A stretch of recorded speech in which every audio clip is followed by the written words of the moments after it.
Я зустрів багато прекрасних людей, так, примусово подорожуючи Україною.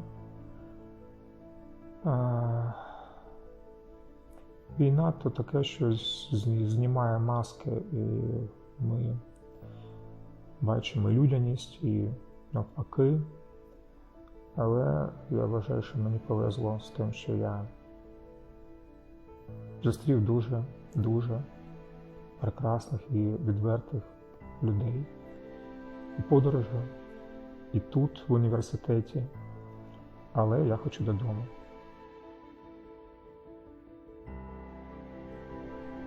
Знаєте, я працюю в жанрі портретного та пейзажного живопису, і у мене була дуже багата поліхромія. Це широкий такий діапазон кольорів. Байдуже то місто чи людина. Але зараз моя палітра стала такою монохромною. Оце чорне та біле з вкрапленням такої лімітованої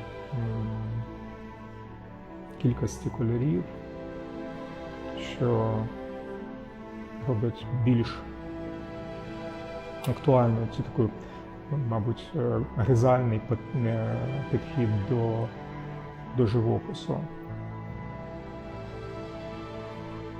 І, мабуть, це дуже відтілює, на мій погляд, концепцію цього пленеру на межі між білого, чорного, і де я у цій межі, де я, де моє місце. Якщо ми говоримо про мистецький напрямок, так, я працюю у академічному, це академічний напрямок, я викладаю таку більш консервативну дисципліну, як академічний рисунок у академії. Так? Але і в рамках реалістичного живопису, реалістичного рисунку можна знайти ту форму, яка може максимально висвітлювати твій погляд на події сучасності, на події сьогодення. Тому я не можу сказати, що я раптово змінився, і до цього я працював у галузі реалістичного рисунку та живопису. Так, і вдруг я став працювати у напрямку не фігуративного, абстрактного живопису, таке інше. Ні. Для мене мова моєї творчості як була реалістичною, так вона і осталася. Але ці події додали, мабуть, більше експресії і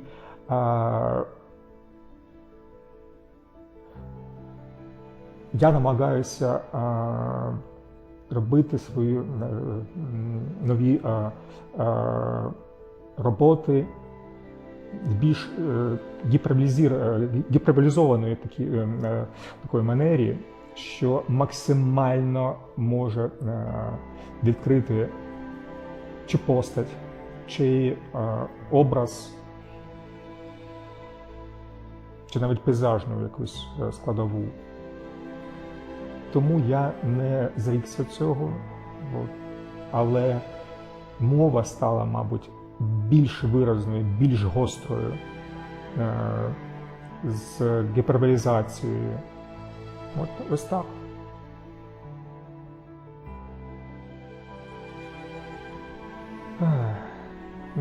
Знаєте, по-перше, вдячність тому, що я живий, вдячність тому, що є сонце, вдячність тому, що живі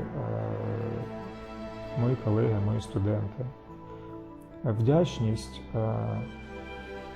можливості працювати тут, у Українському католицькому університеті. Ну, вдячність Богові, що живий.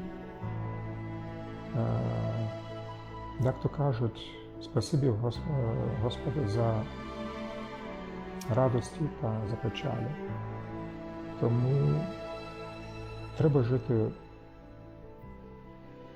цим днем, єдиним днем. Ми не знаємо, що буде завтра, ми цього не знаємо. Але я вдячний за те, що я живий, за те, що живі ті, кого я люблю, хто дорог моєму серцю.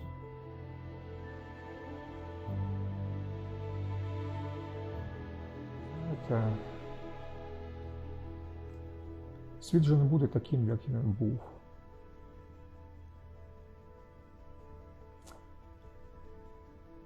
Як казали давні філософи, не дай Боже вам народитися у час великих змін. Ну що ж, нам довелося жити у цей час, трагічний час не тільки змін, ну, мабуть, усі 30 років ми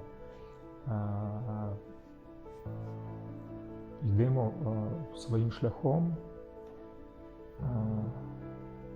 змінюючи країну. Але зараз така пікова ситуація, через яку ми повинні пройти, і бути на межі, ви знаєте, мабуть, для тих, хто бачив війну не з екранів телевізорів, не з репортажів, не з Ютубу, не з фоток, а хто відчув її близько, хто бачив руйнації, хто бачив вибухи, хто бачив жахіття, коли рятувальники розчищують завали і витаскують тіла загиблих, то світ перегорнувся. От ти вже не така там, не та тендітна людина, яка жила у якому-то світі маленькому, затишному. Того світу вже нема. Тому от я зараз знаходжуся на межі. От, виїхав від війни у мирне життя, але ми розуміємо, що то мирне воно відносно. Дуже відносно мирне.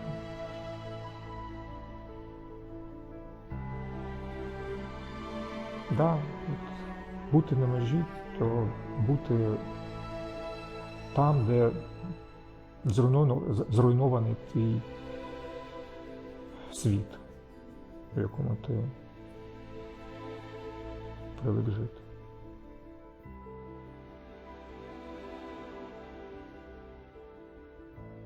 Повернувся до свого міста.